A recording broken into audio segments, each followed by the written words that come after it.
बधाई हो, लड़की हुई है। 2 दिन तो हुए थे माँ को घर आए हुए और सुबह सुबह ही माँ अपना सामान पैक करके वापस जाने की तैयारी कर रही थी। ऐसे ही तो ना आई थी माँ बेटे के घर। आने का कारण भी खास था। बहू की डिलीवरी हुई थी और दादी बनने का नसीब मिला था माँ को। माँ दौड़ी दौड़ी खुशी खुशी अपने कॉलेज से छुट्टियाँ लेकर आई थी अपने पोते का मुंह देखने के लिए।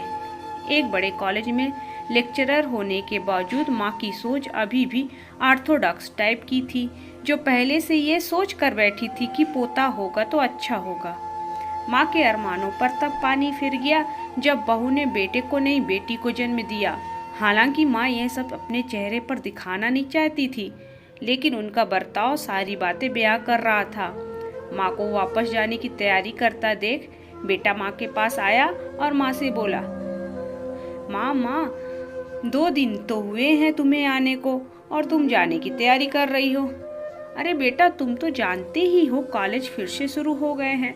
तुम्हारे पापा और मेरे लेक्चर फिर से शुरू करने पड़ेंगे। ज़्यादा छुट्टियाँ भी तो नहीं ली थी मैंने, जाना तो पड़ेगा। लेकिन तू चिंता मत कर, थोड़े दिन बाद मैं और तुम्हारे पापा दोनों ही वापस आएंगे।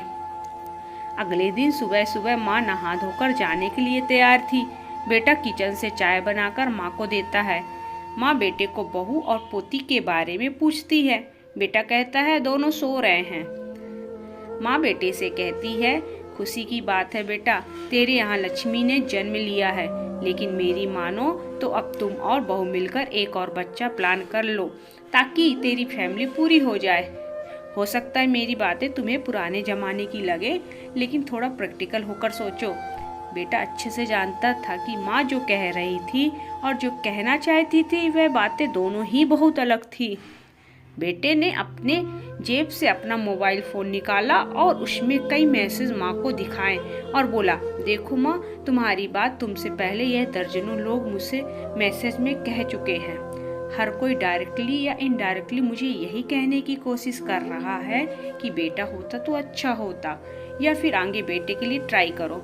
माँ तुम चाहे जो भी समझने की कोशिश करो, लेकिन मैं यही कहूँगा कि तुम और पापा दोनों ही अभी भी पुराने सोच को पकड़े हुए हो। और ऐसा मुझे इसलिए कहना पड़ रहा है क्योंकि अगर मेरा बेटा हुआ तो आप इतनी जल्दी जाने की तैयारी ना कर रही होती और उसे अपने हाथों में लेकर यहाँ से वहाँ खिला रही होती, और पापा भी यहाँ पर होते। 21वीं सदी में जी रहे हम, फिर भी ऐसी मानता है और आप दोनों से मुझे यह उम्मीद ना थी। आप हजारों बच्चों को लेक्चर देते तो हो और खुद इस तरह के विचार रखते हो। अगर आप ऐसा मानते हो कि बेटा और बेटी दोनों होंगे तभी फैमिली कंप्लीट होगी, तो मेरे एक सवाल का जवाब दीजिए कि मैं अकेला क्यों हूँ, मुझे कोई बहन क्यों नहीं हुई। माँ के पास बेटे के सवालों का कोई जवाब ना था। वो अपने नजरें झुकाए वहां से चली गई। बेटा अपनी माँ से बहुत प्यार करता था, वह बिल्कुल उनका अपमान करना नहीं चाहता था, लेकिन गलत विचारों का समर्थन करना भी उसे ठीक नहीं लगा। यह सारी बातें बहू ने भी सुन ली थी। बेटे ने उसके पास जाकर उनका उतरा हुआ चेहरा देखकर उसे समझाते हुए कहा, देखो चारू, तुम्हें माँ की बातों से या किसी और की बातों से परेशान होने की जरूरत बिल्कुल नहीं है। मुझे कोई फर्क नहीं पड़ता कि मुझे बेटा हुआ है या बेटी। मेरे लिए यही बड़ी बात है कि मेरी बेटी स्वस्थ है और खुश है। चारू बोली, मैं माँ की बातों से या किसी और की बातों से बिल्कुल परेशान नहीं हूँ, लेकिन हाँ, मैं परेशान जरूर हूँ।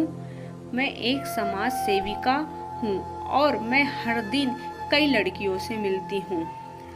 अचरज की बात है कि मुझे आज तक एक भी लड़की ऐसी नहीं मिली जो कहती हो कि लड़की होने की वजह से उसे अलग तरीके से ट्रीट ना किया गया हो या कुछ सहना ना पड़ा हो। मैं खुद एक औरत हूँ और इस बात का अनुभव मैंने भी किया है, और अब जब हमारे घर में भी एक लड़की ने जन्म लिया है तो मैं परेशान हूँ। पति अपनी पत्नी को समझाते हुए कहता है। कल्पना चावला, रानी Lakshmibai, PV Sandhu, Pratibha Patil, mother Teresa, Kiran Bedi, list इतनी लंबी है कि कभी खत्म ही ना हो। क्या इन सब ने यह सब फेस नहीं किया होगा? जरूर किया होगा, लेकिन उन्होंने दुनिया को जो साबित करके दिखाया है और जिस मुकाम पर वे पहुंची हैं, वही हर लड़की को हौसला देने के लिए काफी है। और इन सब में जो सबसे पहला नाम आएगा, जो हमारी बेटी को हौसला देगा, वह होगा चारू शर्मा, यानी कि तुम्हारा नाम। हमारी बेटी की हिम्मत और ताकत बनोगी तुम। सिर्फ महिला दिवस मनाने से या देवियों की पूजा करने से लड़का लड़कियों में समानता नहीं आएगी।